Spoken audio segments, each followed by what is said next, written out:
Hello friends, नमस्कार। Basic course for physics के एक और लेक्चर में आप सबका स्वागत है।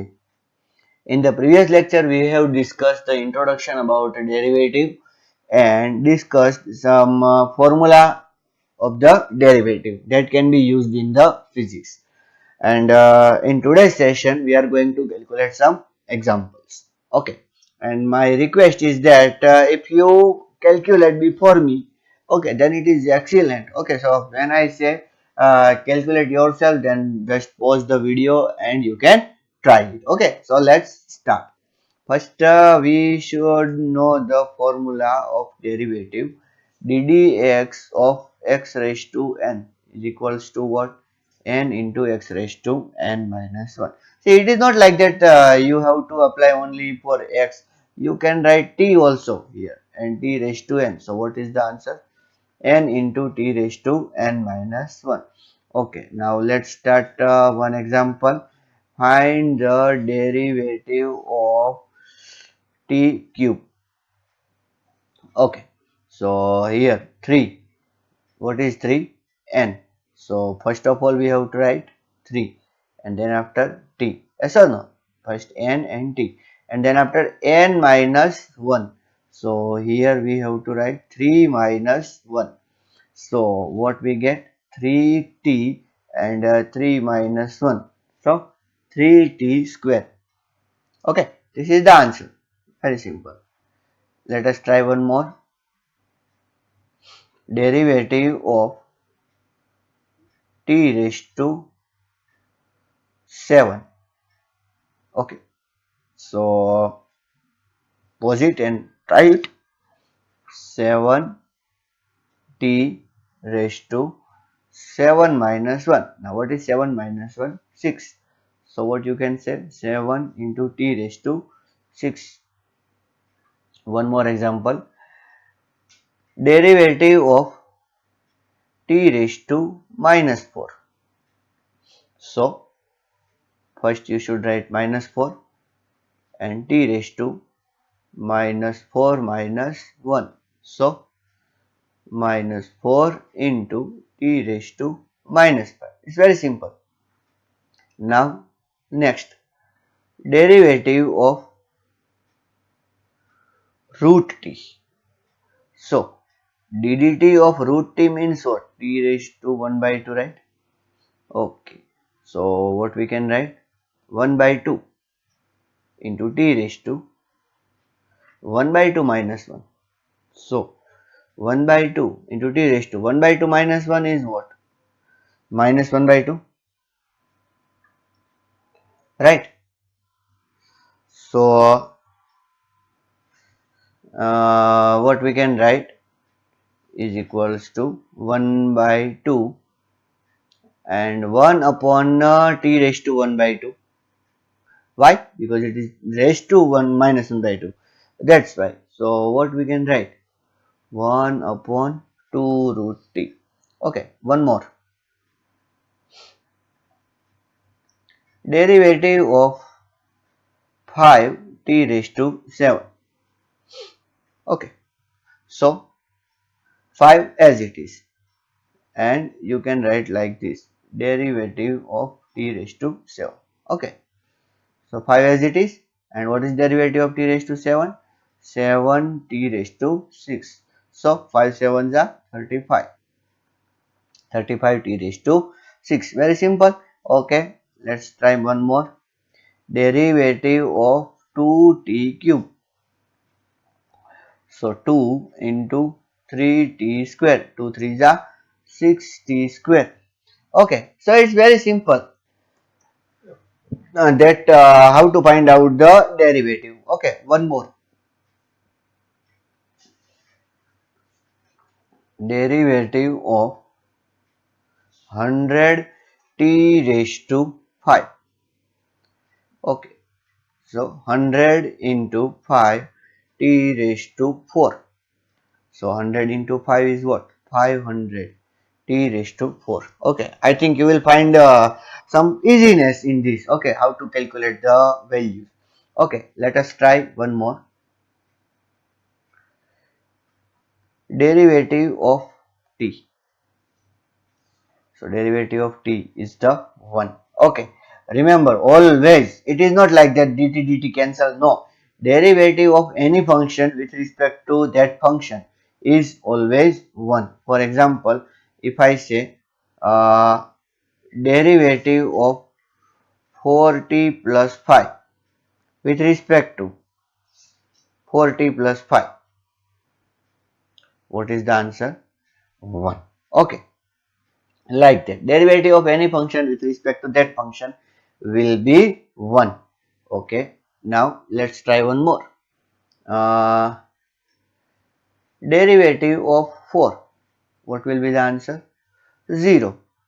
Okay, if it is asked derivative of 100, then also its answer is a 0. Why?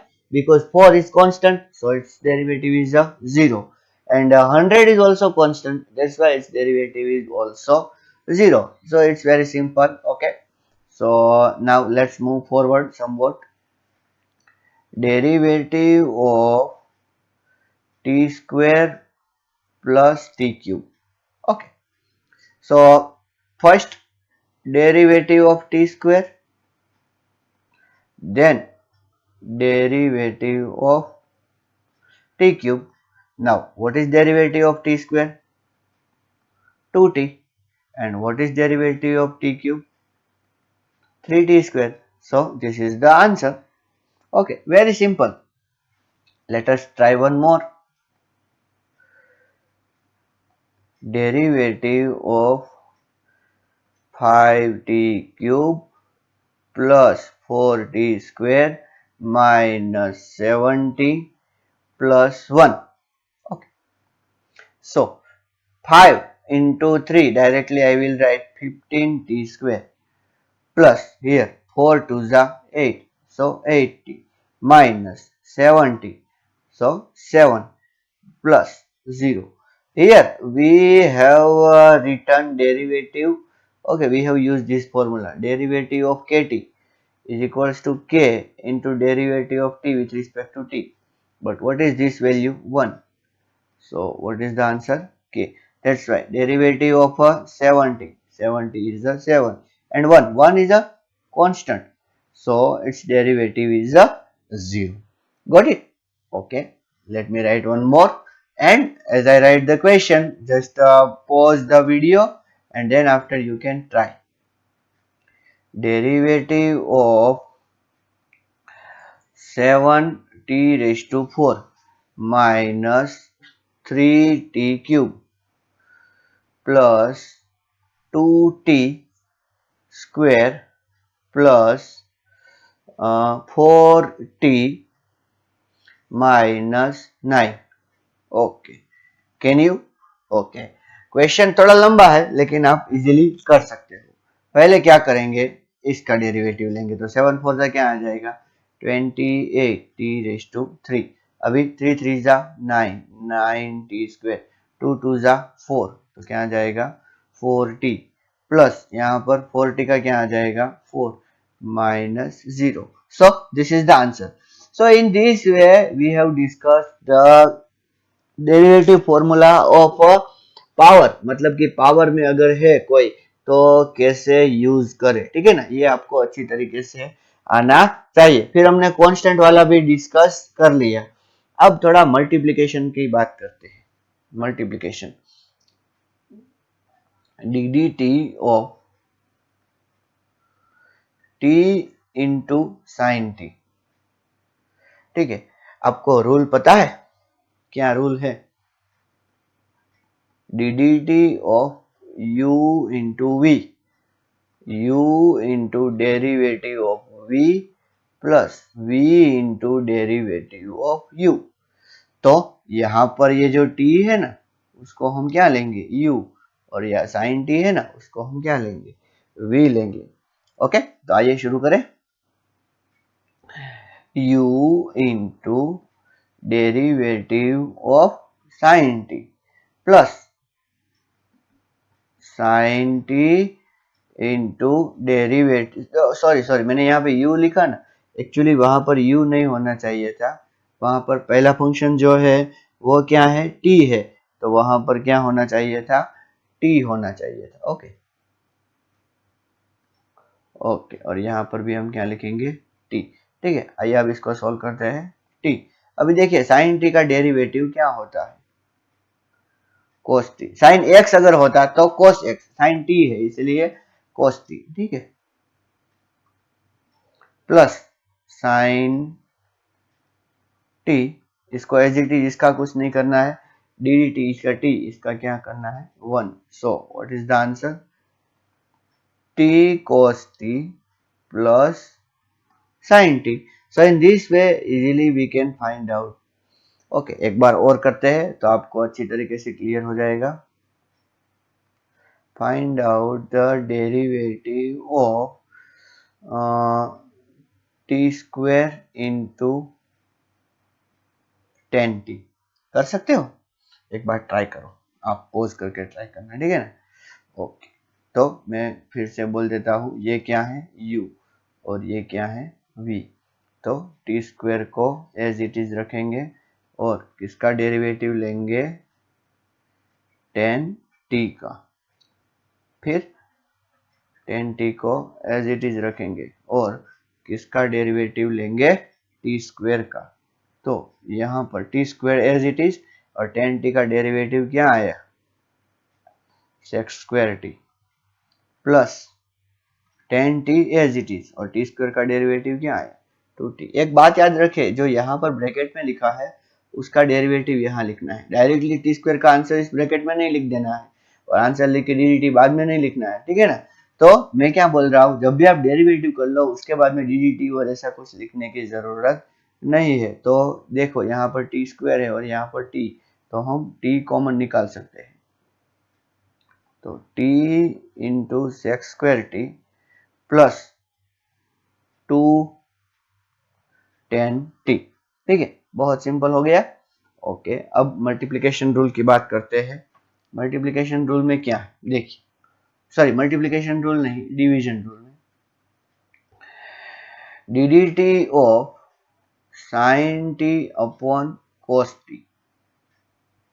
आप बोलोगे सर ये तो 10t हो गया, तो चलो वही हो गया, कोई बात नहीं। लेकिन यहाँ पर हम मल्टीप्लिकेशन रूल नहीं, सॉरी डिवीजन रूल का, इसको u ले लीजिए, इसको v ले लीजिए और आपको फॉर्मूला पता होना चाहिए। u अपॉन v का डेरिवेटिव, पहले v को एज इट इज रखना है और फिर du बाई डी टी, फिर u को एज इट इज रखना है और dv बाई डी टी, बीच में माइनस होना चाहिए और डिवाइड बाई वी स्क्वेयर।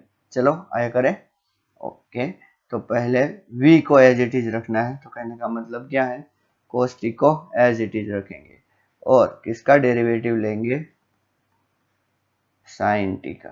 ठीक है, माइनस u मैंने लिख दिया, गलती कर दी, u नहीं आएगा, क्या आएगा बच्चों यहाँ पर, u का मतलब sin t को एज इट इज रखूंगा और डेरिवेटिव किसका लूंगा, cos t का, and divided by cos square t।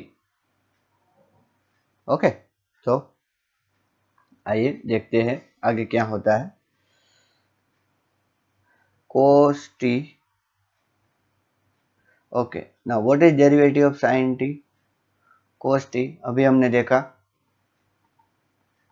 फिर sin t, what is derivative of cos t, मत भूलना यहाँ पर माइनस sin t आएगा, ठीक है ना बच्चों। और नीचे क्या है, cos स्क्वायर t। अभी cos t into cos t तो क्या हो जाएगा, cos स्क्वायर t, और ये माइनस है और ये माइनस, तो यहाँ पर प्लस हो जाएगा और क्या बन गया, sin square t upon cos square t। तो cos square t plus sin square t is equals to 1 upon cos square t हो गया ना। So what is the answer, sec square t। ठीक है, तो इस तरह से आप मल्टीप्लिकेशन, डिवीजन या तो पावर रूल उसका यूज कर सकते हो। ठीक है, ये कम देखेंगे वो एक्सपोनेंशियल वाला, ठीक है ना। अगर मैं आपको ऐसा बोलूं, what is the derivative of e raise to T, very simple, e raise to T. ठीक है, लेकिन अगर मैं आपको एक एग्जांपल और बोलूं, what is the derivative of e raise to 2t, very simple, जो भी आगे है उसको आगे लेके आओ। यहाँ पर तो 2 रहेगा ही, लेकिन यहाँ पर भी आ जाएगा। एक बार और देखें, what is the derivative of E raise to -70। तो बच्चों -7 मल्टीप्लाई हुआ है, तो -7 ई रेस टू -70। ठीक है ना। अच्छी तरीके से अगर आप फॉर्मूला याद रखोगे then it is very simple. ठीक है ना, कोई प्रॉब्लम नहीं होगी आपको। आगे जो हमने फॉर्मूलाज देखे थे उसी के बेस पे हम एग्जांपल देखेंगे। डेरिवेटिव ऑफ साइन 2t, तो ये क्या है, साइन 2t है ना, तो ये के हो गया ना, तो पहले उसको लिख देंगे 2 साइन, साइन नहीं आएगा, क्या आएगा, कोस आएगा। फॉर्मूला याद कीजिए, कोस 2t। ठीक है, तो इस तरह से हम कर सकते हैं। अगर देखिए यहाँ पर t है और यहाँ पर अगर ऐसा कुछ हो गया है, अच्छा देखिए ऐसा अगर आपको पूछा है, derivative of X square with respect to T, तो यह कैसे करें। मतलब कि यहाँ पर क्या दिया है, देखिए कि y is equals to X square दिया है और आपको क्या पूछा है कि dy बाई डी टी कैसे सोल्व करें। तो देखिए dy by D T is equals to हम क्या लेंगे, dy by D X into D X by D T. ठीक है, अब dy बाई डी एक्स में y क्या है, एक्स स्क्वायर है, तो इसका आंसर क्या आया, एक्स स्क्वायर का डेरिवेटिव कितना होता है, 2x होता है विथ रिस्पेक्ट टू x ही है ना बच्चों। ओके, और ये dx बाई डी टी तो एज इट इज रहेगा। So what is the answer, that derivative of X square with respect to t, इसका आंसर हो जाएगा 2x into D X by D T. अच्छी तरीके से देखिए। ओके, आगे करें एग्जाम्पल। फिर से एक एग्जाम्पल मैं ट्राई करना चाहूंगा। Derivative with respect to X of sine T, तो हम साइन टी को क्या लेंगे, मतलब कि ऐसा है कि y इज इक्वल्स टू क्या है, साइन टी, और हमें क्या फाइंड करना है, dy बाई डी एक्स। तो dy by D X is equals to क्या होगा, dy by D T into D T by D X. हमने t ही क्यों लिया, क्योंकि यहाँ पर ये फंक्शन t है ना, इसलिए। अगर कोई और फंक्शन होता, डी जेड जेड होता, मतलब कि अगर यहाँ पर साइन जेड अगर होता, साइन जेड अगर होता है यहाँ पर साइन जेड, तो हम यहाँ पर D Y by D Z into D Z by D T लेते, ठीक है ना। इसमें कोई ऐसे प्रॉब्लम करने की बात नहीं है। तो D Y by D T, D Y by D T into D T by D X, ये क्या है, साइन टी है। तो साइन टी में क्या करना है, देखिए d d t of sine t into, इसको तो ऐसे ही रखिए, d T by D x. तो साइन टी का डेरिवेटिव क्या हो गया, cos t into D T by D x. So this is the answer. अगर दो वेरिएबल है तो आपको दूसरे वेरिएबल का d T by D x ऐसा लगा देना है। ठीक है ना, ये आपको शायद समझ में आ गया होगा। ठीक है ना, तो यहाँ पर हमने क्या देखा कि फंक्शन का डेरिवेटिव कैसे निकाला जा सकता है। एक हमने log का जो है वो डिस्कस नहीं किया। log का मतलब कि y इज इक्वल्स टू, सोचो कि log x है, क्या है, y is equal to log x। तो dy बाई डी एक्स क्या होगा, dy बाई डी एक्स होगा 1 अपॉन x। ठीक है, ओके। लेकिन अगर सोचो कि y is equals to log t है, तो उस टाइम पर dy बाई डी एक्स क्या होगा। तो जैसा कि हमने देखा कि dy बाई डी एक्स को मतलब कि हम क्या लिखेंगे, dy by D X is equals to dy by D T into D T by D x. तो dy by D T log t है, तो उसका डायरेक्टली क्या हो जाएगा, देखिए derivative of log t with respect to t into D T by D X. अब यह log t है तो उसका क्या आएगा, 1 अपॉन टी आएगा, और d T by D x तो ऐसे रहेगा। So in this way easily we can find out the derivative. बच्चों एक बात याद रखिए, अगर मैंने ऐसा लिखा है कि